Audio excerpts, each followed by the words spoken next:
3 भागों में बांटेंगे। तो पहला भाग, अब हमको तो ये नहीं पता है कि 28,740 रुपए में पहले को कितना देंगे, दूसरे को कितना देंगे, तीसरे को कितना देंगे। जब हमको नहीं पता है तो मान लेते हैं पहले को x रुपए देंगे, दूसरे को y रुपए देंगे और तीसरे को z रुपए देंगे। ठीक है,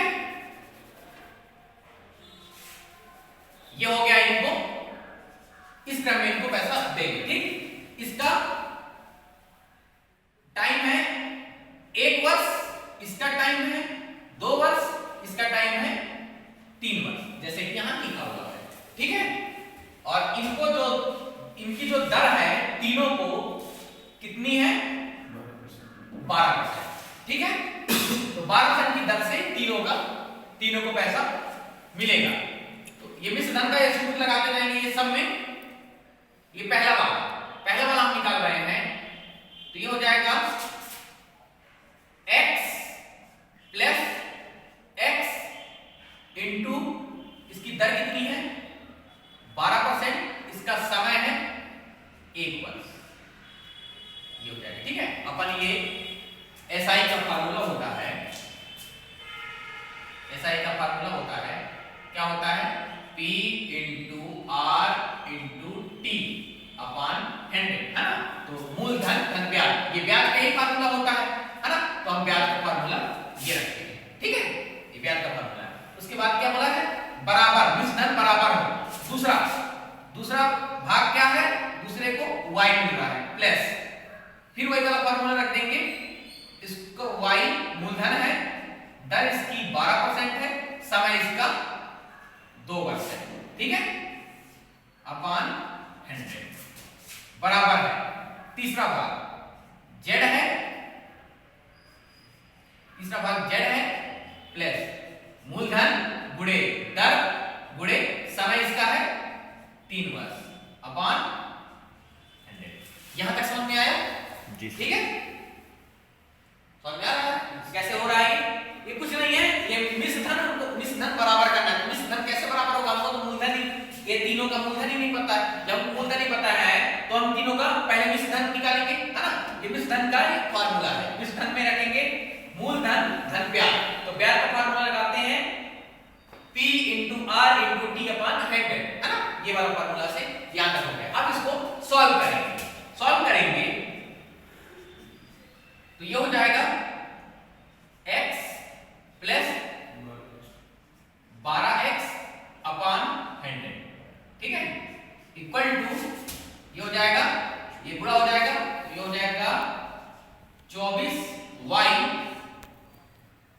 नहीं पहले y आएगा, y प्लस 24y अपॉन 100। ठीक है, इसके बाद तीसरा z plus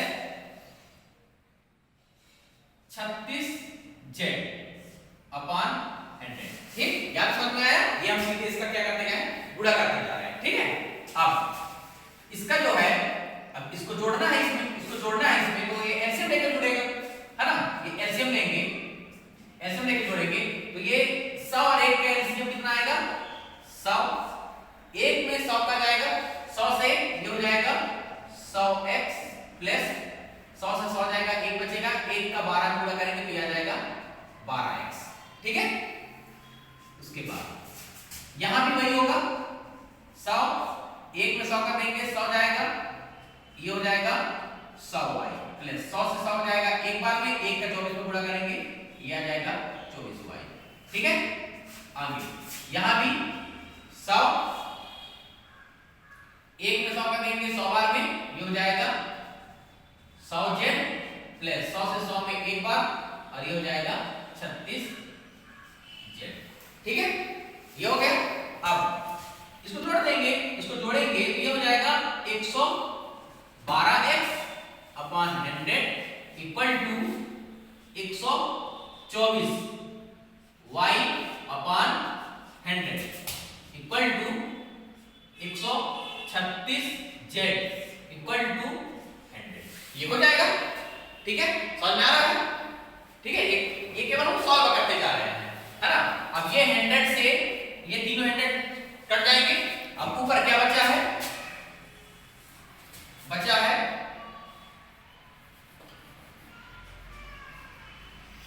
112 x 124 y equal to 136 z। ये बचा है ना। अब आपके पास दो ऑप्शन है, आप या तो इनको कट रहे हैं तो काट के छोटा कर लीजिए, या नहीं कट रहे हैं तो फिर तीनों को जोड़ के, है ना, तीनों को जोड़ के एक के बराबर रखेंगे तो आंसर आ जाएगा। तो हम इसको एक छोटा कर लेते हैं। छोटा करेंगे तो एक किससे काट दें, 4 से काट देते हैं। 4 से काटेंगे तो 4 दूनी 8, है ना, 4 8 32, 28x इक्वल टू 4 से काटेंगे, 4 3 12, 4 1 कम 4, ये 4 से 4 3 12, एक बचा 16 हो गया, 4 चौके 16, ये आ गया। ठीक है। अब हम आपको बताए थे ये इक्वल टू में हो, है ना, या रेशियो में हो, ये एक ही मतलब होता है। ये 28x है, इसको हम ये अगर से ऐसे लिख दें तो कोई दिक्कत नहीं, ऐसे लिख दें तो कोई दिक्कत, ये वही मतलब होता है ना। फिर हम आपको बताए थे जब 3 अनुपात दिए रहे हैं, 3 अनुपात में कैसे सॉल्व करना है, तो पहले तो जिसके ऐसा लिखना है उसको छुपा लेंगे, है ना, छुपा लेंगे। अब ये 31 गुणे 34, 31 गुणे 34 करेंगे तो कितना आएगा, इसमें गुणा करेंगे कितना आएगा, 10 54, इसका गुणा कर लीजिए, है ना, गुणा करेंगे तो ये आएगा 10 54। उसके बाद अब ये वाला चाहिए तो इसको छुपा लेंगे, 28 गुणे 34 करेंगे,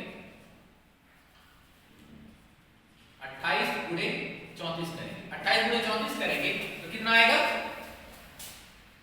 952। ठीक है। अब तीसरा वाला चाहिए तो इसको छुपा लेंगे, 28 गुणे 31,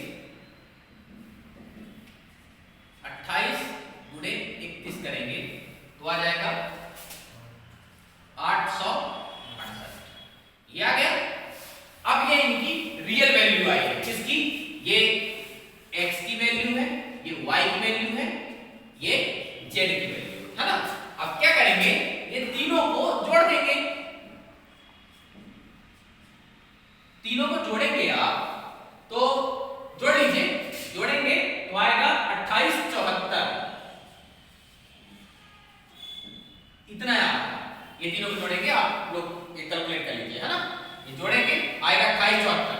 ये टोटल, ये तीनों की वैल्यू कितनी आ रही है, 28 74, मतलब तीनों को कुल पैसा कितना मिलेगा हमारे द्वारा, 28 74।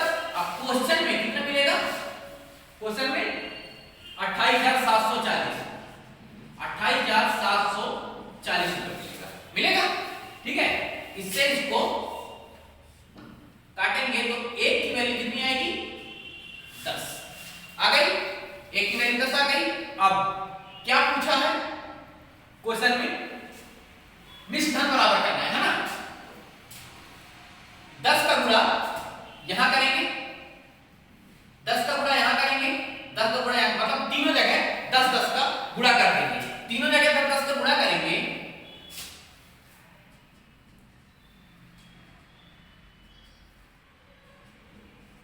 का गुणा करेंगे, क्यों करेंगे, ये वाला है ना, ये जो वैल्यू निकल के आई है 10 10 का। ठीक। अब इसका हो जाएगा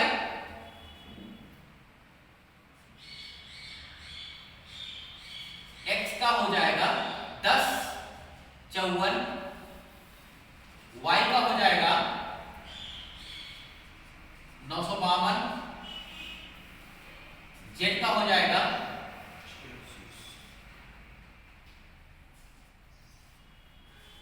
ये आ गई तीनों की वैल्यू, है ना, ये तीनों के मिश्र धन बराबर, ये हमारा हो जाएगा